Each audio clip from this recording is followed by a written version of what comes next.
Hello students, कैसे हो। मैं संदीप शर्मा और आप देख रहे हो मेरा यूट्यूब चैनल बिग्स इंस्टीट्यूट, जिस पे आपका स्वागत है। तो बच्चों, प्रीवियस क्लास में अपन पट्टिका का विद्युत क्षेत्र पढ़ चुके हैं, जिसमें अपन चालक पट्टिका का भी देख चुके हैं और कुछ चालक पट्टिका का भी देख चुके हैं। आज अपन गॉस लॉ का फोर्थ एप्लीकेशन पढ़ रहे हैं, जो आपके पास है कि अगर अपन कोई आवेशित गोलीय कोष लें जो समरूप से क्या आवेशित है, उसके कारण विद्युत क्षेत्र की तीव्रता क्या होगी वो देखेंगे। तो ये देखने से पहले आपको ये जानना जरूरी है कि जो आपकी गोलाकार आकृति है वो दो तरीके की हो सकती है आपके पास, या आप कह सकते हो कि गोले को दो तरीके से डिवाइड कर सकते हैं। एक आपका होता है ठोस गोला और एक होता है आपका खोखला गोला। अब अगर आप बात करोगे, ठोस गोले को ही अपने कुचालक गोला भी कहते हैं, और जो खोखला गोला होता है इसको अपन गोलीय कोष भी कहते हैं, और इसी को आप चालक गोला भी बोल सकते हो, क्योंकि इसका व्यवहार भी इनके जैसा ही होता है। तो ठोस गोला आपका वो गोला होता है जिसको अगर अपन आवेशित करें और उसको दिया गया आवेश अगर उसके संपूर्ण आयतन में वितरित हो जाए तो आपका इस तरीके का गोला है वो कहलाता है ठोस या कुचालक गोला। तो ध्यान रखना कि आपका ठोस गोला वो गोला है जिसमें आपका आवेश है उसके संपूर्ण आयतन में वितरित होगा। वहीं आपके पास खोखला गोला या जो आपके पास गोलीय चालक होता है वो आपका वो गोला होता है जिसको दिया गया आवेश है वो उसके संपूर्ण पृष्ठ पर क्या होता है आपका वितरित होता है, और अंदर Q की वैल्यू है वो क्या होती है, 0 होती है। तो बच्चों, आपको ये दोनों रिजल्ट ध्यान रखने हैं कि यहाँ आयतन में वितरित होगा और यहाँ आपके पास पृष्ठ पर वितरित होगा। यहाँ आयतन में वितरित होने के कारण इसका आयतन आवेश घनत्व परिभाषित होगा, और यहाँ इसके पृष्ठ पर वितरित होने के कारण पृष्ठ आवेश घनत्व परिभाषित होगा। आयतन आवेश घनत्व को रो से लिखते हैं, पृष्ठ आवेश घनत्व को सिग्मा से लिखते हैं। तो आपको एक चीज ये ध्यान रखनी है कि गोलाकार आकृति है वो दो तरीके की हो सकती है, ठोस या कुचालक, या दूसरा हो सकता है खोखला जिसका गोलीय कोष भी नाम दे सकते हैं, या इसी को अपन चालक गोला भी बोल सकते हैं। तो अभी अपन जो विद्युत क्षेत्र की तीव्रता निकाल रहे हैं वो आवेशित गोलीय कोष के कारण निकाल रहे हैं, इसलिए आप ये कह सकते हो कि अगर आपको आवेशित गोलीय कोष नाम दिया गया है, या खोखला आवेशित गोला नाम दिया गया है, या आपके पास चालक गोला नाम दिया गया है, तो उन तीनों का विद्युत क्षेत्र जो अभी अपन पढ़ेंगे उसके हिसाब से होगा। ऐसे आपको ये ध्यान रखना है कि जब भी आपको कोई गोलाकार आकृति दी जाए, जैसे ये आपको गोलाकार आकृति दी है जिसकी आपको त्रिज्या r दी हुई है, अब आपके पास इस r त्रिज्या के गोले को अगर आवेशित करें, अब ये आपका चाहे ठोस हो या खोखला हो, और आवेशित करने के बाद में अगर आपको विद्युत क्षेत्र की तीव्रता ज्ञात करने के लिए कहा गया है, तो आपको इसके साथ साथ ये भी कहना जरूरी है कि बिंदु कहाँ स्थित है, क्योंकि गोले के लिए बिंदु आपका बाहर स्थित हो सकता है, यानी कि P1 बिंदु हो सकता है, गोले की सतह पर हो सकता है यानी P2 स्थिति हो सकती है, या गोले के अंदर हो सकता है यानी कि P3 स्थिति हो सकती है। अगर P1 है तो अगर मैं ये कहूं कि गोले के केंद्र से बिंदु की दूरी को मैं अगर स्मॉल r लूं तो P1 स्थिति पर स्मॉल r बड़ा मिलेगा कैपिटल R से, P2 स्थिति पर स्मॉल r बराबर मिलेगा कैपिटल R के, और P3 स्थिति पर स्मॉल r है वो लेस देन मिलेगा कैपिटल R से। तो बच्चों ध्यान रखना, गोले के केस में आपके पास तीन केस बनेंगे। पहला बिंदु बाहर हो सकता है, दूसरा बिंदु सतह पर हो सकता है, और तीसरा बिंदु अंदर हो सकता है। तो अपन 1 बाय 1 इन कंडीशंस को क्या कर रहे हैं, फॉलो करते हुए अपन विद्युत क्षेत्र की तीव्रता निकाल रहे हैं। तो विद्युत क्षेत्र की तीव्रता निकालने के लिए गोलीय कोष के लिए अपन एक r त्रिज्या के गोलीय कोश की कल्पना की है जिस पर आवेश कितना Q है जो एक समान रूप से वितरित है। तो आप कह सकते हो कि गोलीय कोश में आवेश पृष्ठ पर होता है, इसलिए कौन सा आवेश घनत्व परिभाषित होगा, पृष्ठ आवेश घनत्व है, जिसका सूत्र होता है आवेश बटा क्षेत्रफल। यहां से sigma is equal to Q by A, और गोले की त्रिज्या r मानी है इसलिए इसका क्षेत्रफल हो गया 4 पाई r स्क्वायर। तो ये तो आपके पास पृष्ठ आवेश घनत्व आ गया। अब आपने क्या किया, अब आपने ये माना कि ये आपके पास कोई गोलीय कोश है और इसको आवेशित किया, यानी इसको दिया गया आवेश इसके पृष्ठ पर ऐसे वितरित हो गया है आपके पास, और इस गोलीय कोश की त्रिज्या है वो क्या मान ली आपने, कैपिटल R मान ली। तो ये तो आपको दिया गया गोला है। अब स्टेप फर्स्ट में क्या करते हैं आप कि आपको जो बिंदु की स्थिति दी जाए उसके हिसाब से आप क्या करो, गॉसियन पृष्ठ का निर्माण करो। तो पहली कंडीशन है बिंदु गोले के बाहर स्थित है, यानी कि अपन ने ये वाला बिंदु ले लिया P जो इस गोले के केंद्र से r दूरी पर स्थित है। अब आपने इस P बिंदु पर विद्युत क्षेत्र निकालने के लिए एक गॉसियन पृष्ठ की कल्पना की है जो किस आकृति का है, गोलाकार आकृति का। तो इस तरीके से अपन ने इसके चारों ओर एक गोला बनाया है, और ये जो गोला है वो आपका क्या कहलाएगा, गॉसियन पृष्ठ। यानी कि सबसे पहली स्टेप में अभी तक आप जो भी डेरिवेशन करते आए हो उस डेरिवेशन में सबसे पहला काम आपका गॉसियन पृष्ठ का निर्माण करने का होता है। इस गोले को दिया गया आवेश कितना है, Q है। तो आप कह सकते हो कि सर इस गोलीय पृष्ठ के अंदर जो आवेश है वो समेशन Q बराबर Q के इक्वल है। इस Q को अपने सूत्र से सिग्मा इंटू ए लिख सकते हैं। तो सिग्मा इंटू ए आ गया, ए का मान हो गया इसका क्षेत्रफल जिसको 4 पाई r स्क्वायर लिख सकते हो। तो ये आपके पास आवेश का मान आ गया। गाउस के नियम से क्या जानते हो, phi equal to summation Q upon epsilon naught. यहाँ समेशन Q की वैल्यू Q है तो आपने Q अपॉन एप्सिलॉन नॉट रख के इक्वेशन नंबर फर्स्ट निकाल ली, जो पुराने डेरिवेशन की तरीके से ही आपके पास आई है। सेकेंड स्टेप में क्या करते थे, बंद पृष्ठ के लिए विद्युत फ्लक्स का सूत्र यूज में लेते थे, और सूत्र होता था इंटीग्रेशन E डॉट ds, और किस पे करते थे, S पे। उस S को नाम दिया जाता था आपकी गॉसियन सतह है। अब अगर आप देखोगे तो यहाँ पे आपके पास गॉसियन सतह है वो गोलाकार है, तो गोलाकार है तो आप कह सकते हो कि यहाँ से एक ही फ्लक्स मिलेगा, इसलिए सूत्र एक ही बार लिखना है अपन को। अब आपको पता है सर डॉट हटाते तो कोस आ गया, तो कोस आ गया। अब जैसे ही कोस आ जाता है तो आपका काम होता है कोस थीटा की वैल्यू निकालने का, और ये निकालने के लिए E और ds की दिशा लिखी जाती है।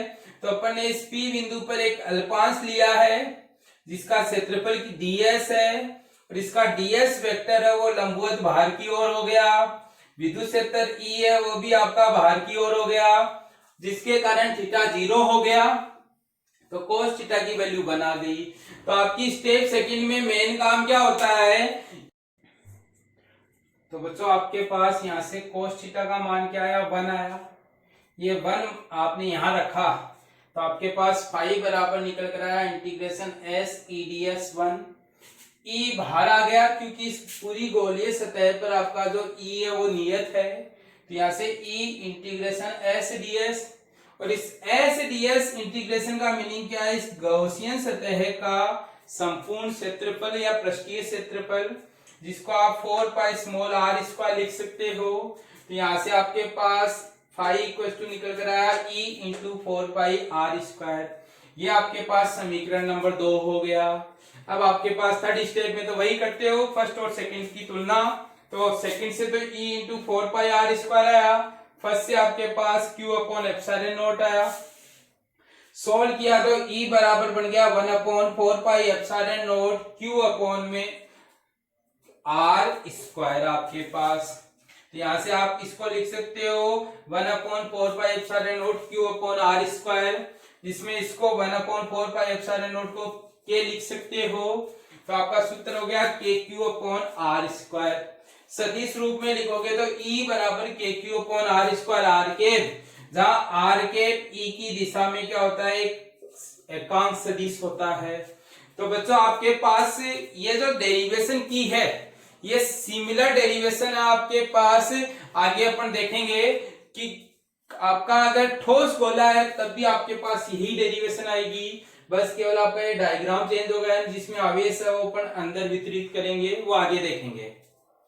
अब आप इस सूत्र को देखकर ये कह सकते हो कि ये जो आपका विद्युत क्षेत्र आया है P बिंदु पर इस गोले के कारण, ये वही है कि आप इसको ऐसे मान सकते हो कि ये जो गोलीय कोश है वो इस तरीके से व्यवहार करता है कि ये आपका जो आवेश है वो इसके केंद्र पर स्थित है, और केंद्र पर स्थित है तो आप ये कह सकते हो कि गोलीय कोश किसकी तरह काम करता है, बिंदु आवेश की तरह काम करता है। इसलिए इसके कारण बाहर स्थित किसी बिंदु पर रखे आवेश पर वही बल लगता है जो किसी बिंदु आवेश के कारण लगता है आपके पास। तो बच्चों ये तो आपका फर्स्ट केस था जिसमें अपन ने क्या देखा था कि गोला है वो बाहर स्थित हो तो आपके पास विद्युत क्षेत्र वो किस तरीके का मिलता है। अब दूसरा जो केस है, उस दूसरे केस में अपन ये देख रहे हैं कि जब बिंदु गोले की सतह पर स्थित हो तो क्या आता है। तो गोले की सतह पर स्थित होने का मीनिंग ये आपका गॉसियन जो पृष्ठ है वो चेंज हो जाएगा, और इस बार जो गॉसियन पृष्ठ है वो आप इस तरीके से बनाओगे कि बिंदु आपके पास कहां हो, सतह पर स्थित हो। तो अपन ने डायग्राम को चेंज किया और डायग्राम में क्या किया, इस बार जो बिंदु है वो यहां ले आए इसकी सतह पर। अब इसकी सतह पर तो स्मॉल आर है वो कैपिटल आर के बराबर हो गया है, तो इस बार गॉसियन पृष्ठ है वो आपके पास इसकी सतह ही होगी। तो ध्यान रखना कि जब बिंदु आपका गोले की सतह पर स्थित होता है, गोलीय कोश की पृष्ठ पर होता है, तो गॉसियन पृष्ठ कौन सा पृष्ठ होता है, गोले का जो पृष्ठ होता है वही गॉसियन पृष्ठ होता है। तो आप कह सकते हो कि गोले पर आपका आवेश कितना था, Q आवेश था, तो गॉसियन पृष्ठ में भी आवेश कितना होगा, Q होगा। यानी स्टेप फर्स्ट में आपको कोई चेंज नहीं करना है। अब बात करें स्टेप सेकंड की, तो सूत्र आपका वही रहेगा बंद सतह के लिए, डॉट को हटाएंगे तो वही ईडीएस कोस थीटा आएगा। अब अगर अपन इस P बिंदु पर कोई एक अल्पांश लें तो उसका जो क्षेत्रफल सदिश ds है वो बाहर मिलेगा, और विद्युत क्षेत्र E प्लस आवेश का बाहर की ओर है। तो आप कह सकते हो कि सर थीटा के मान में भी कोई चेंज नहीं आया, यानी थीटा बराबर 0 है, यानी cos थीटा 1, ये cos थीटा 1 आप यहां पुट करोगे तो phi equal to integration s e d s 1। अब आप इस E को तो बाहर ले लो, और इंटीग्रेशन एस डी एस का मीनिंग इस गॉसियन पृष्ठ का क्षेत्रफल जो इस बार आपका 4 पाई कैपिटल आर स्क्वायर हो जाएगा। क्यों हो जाएगा, क्योंकि इस बार गॉसियन पृष्ठ की त्रिज्या कैपिटल आर के बराबर है, इसलिए अपन ने कैपिटल आर रख दिया। तब आपके पास जो सूत्र अपन ने पिछली डेरिवेशन में निकाला, जहां जहां आपके पास स्मॉल आर आ रहा है वहां वहां आप क्या कर दो, कैपिटल आर कर दो। तो आपकी जो विद्युत क्षेत्र की तीव्रता है वो आपको वही मिलेगी जो आपके पास किसके लिए होती है, पृष्ठ पर स्थित जो बिंदु है उसके लिए।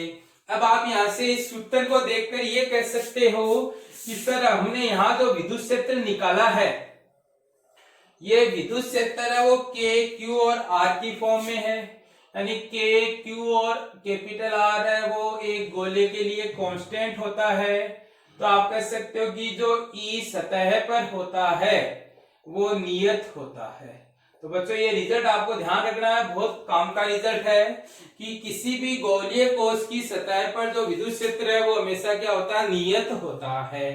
बच्चों सेम डेरिवेशन थी जो फर्स्ट केस में की थी वैसे के वैसे, बस आपको चेंज याद रखना है कि एक तो ये पृष्ठ चेंज हो जाएगा, दूसरा आपके पास यहाँ पे स्मॉल आर की जगह कैपिटल आर आ जाएगा।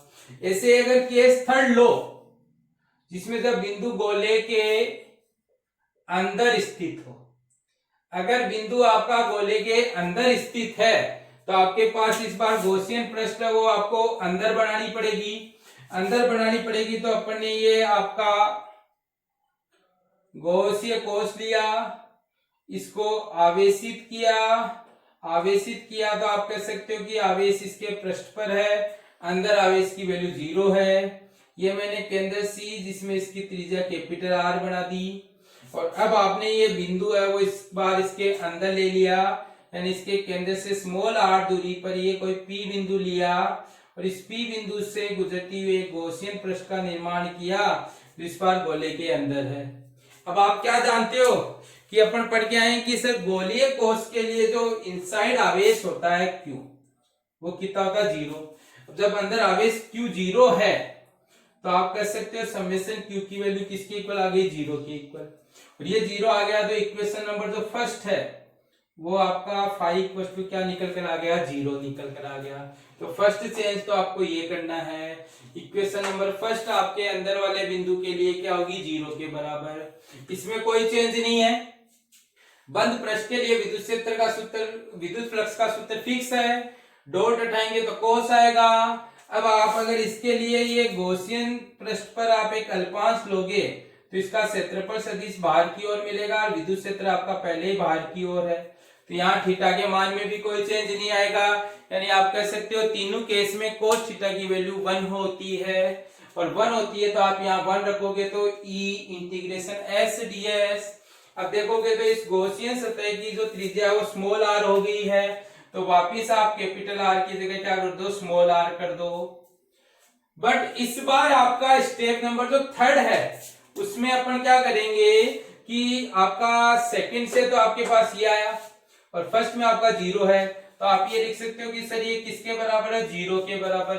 और ये 0 के बराबर है तो आपका जो अंदर का विद्युत क्षेत्र आपके पास निकल कर आया वो आप कह सकते हो कि सर E इनसाइड जो होता है गोलीय कोश के अंदर वो कितना होता है, 0। तो बच्चों ये भी आपका एक इंपॉर्टेंट रिजल्ट है कि सतह पर कांस्टेंट होता है और अंदर विद्युत क्षेत्र है वो आपके पास क्या मिलता है, 0 मिलता है। तो ये आपके पास 3 रिजल्ट निकल कर आए। पहला रिजल्ट आया आपका KQ/R², यानी आप इसको समराइज करोगे तो E इक्वल टू, पहला केस है R ग्रेटर देन R का, तो सूत्र आया 1/4 pi epsilon not Q upon small r²। अभी अपन थोड़ी देर पहले देख चुके हैं, यहां से आप इसको KQ/R² भी लिख सकते हो। अब अगर आप बात करो तो 1/4 पाई एप्सिलॉन नॉट तो ऐसा का ऐसा रहने दिया, यहां से Q की वैल्यू निकालोगे तो Q equal to sigma into 4 pi capital R² आएगा, तो आप लिख सकते हो sigma into 4 pi capital R² upon में नीचे स्मॉल r² है, 4 पाई से 4 पाई कट गया और यहां से रिजल्ट आया सिग्मा R² अपॉन में एप्सिलॉन नॉट स्मॉल r²। ये फर्स्ट केस का रिजल्ट है। ऐसे सेकंड केस का रिजल्ट लिखे तो KQ 1/4 pi epsilon not Q upon capital R², जिसको आप KQ/R² लिख सकते हो। ये रिजल्ट तब आया जब स्मॉल r कैपिटल R के इक्वल था। अब Q की वैल्यू यहां रखूं मैं सिग्मा इंटू 4 पाई R² जैसे ऊपर वाले में रखा, नीचे आपका 4 पाई एप्सिलॉन नॉट R² है, तो R² से R² कट गया, 4 पाई से 4 पाई, और ये रिजल्ट निकल कर आया सिग्मा अपॉन एप्सिलॉन नॉट। ऐसा ही रिजल्ट अपन चालक पट्टिका में भी पढ़ के आए हैं। तो चालक का जो पृष्ठ पर विद्युत क्षेत्र है वो हमेशा सिग्मा अपॉन एप्सिलॉन नॉट के इक्वल होता है। तीसरा अगर देखोगे तो आपके पास जब बिंदु अंदर लेते हैं तो रिजल्ट आया आपके पास लेस देन 0 के इक्वल। अब आप यहां से E की R पर निर्भरता भी बता सकते हो कि आपका आरेख किस तरीके का बनेगा। तो आप कह सकते हो कि सर एक साइड तो ले लिया स्मॉल r और एक साइड ले लिया E। अब यहाँ 3 केस बनेंगे, पहला case r less than r का, दूसरा इक्वल टू r का, तीसरा ग्रेटर देन r का।